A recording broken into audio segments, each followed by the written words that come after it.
Hey everybody, it's Tom from MTG Spec, and it's after hours, and I just finished counting down the register and everything. But I wanted to do a video real quick. A lot of people ask, what should I buy for a Pokemon player? And the first question is, are they a player or a collector? If you don't know that, you're going to be lost. So first, don't be afraid to ask them questions. But if they are a collector, well, let me put it this way. All players are collectors, but not all collectors are players, if that makes sense. But if they're a collector, then you're going to want something called a booster pack.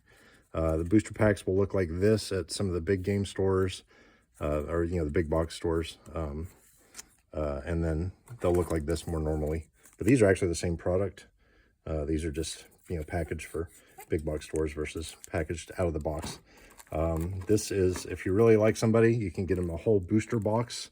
This is, again, the same thing, but in this case, there's probably like 30 to 36 packs in there of whatever the new thing is. So these are another item that you can get, something called a Elite Trainer box. Those are always highly desired. There's a nice cross-section of stuff, including a bunch of packs, sleeves, and things like that. Now, when I say sleeves and things like that, I'm talking about things that players would use that maybe collectors wouldn't. And you'll notice like some of the older sets, like this one's called Destined Rivals, this one's called Phantasmal Flames. They go for a little bit more than the newest ones. The newest one's $9, I believe, $9.99. But what else could you get a Pokemon player? Well, let's go around the other side.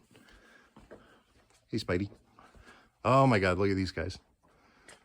See, you could always get them a little Pikachu Burger King hat like the Owlbear has.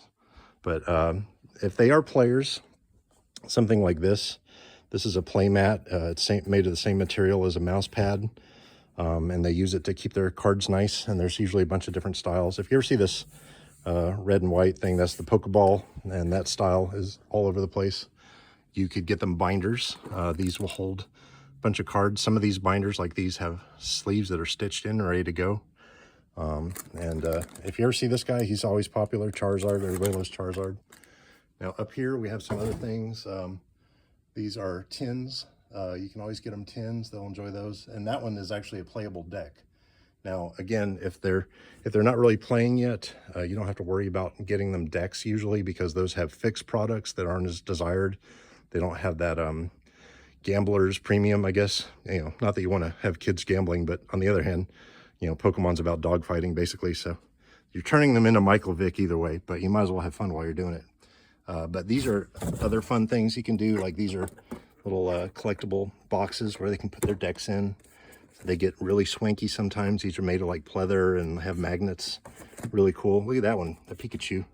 That's wild. So there's a lot of cool things you can do.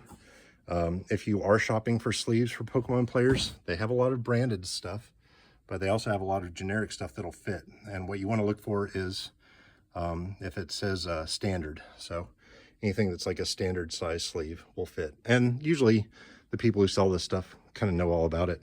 But don't be shocked at the prices. Let me see, where's this like trick or trade pack. There's only 3 cards per pack and it's going for $3. Pokemon cards tend to go for about $1 a card in most packaged products. So if you find something that's a little bit more lenient than that, that might be good. Also, these little trade binders are fun. If it says it holds an oversized card, that's kind of cool, because some of the special products have like a big card. And these little 4-pocket page binders are nice to give kids who are like maybe trading with friends at school. So that's another possibility. But anyway, that is the unofficial guide to buying Pokemon for a friend. Okay, bye.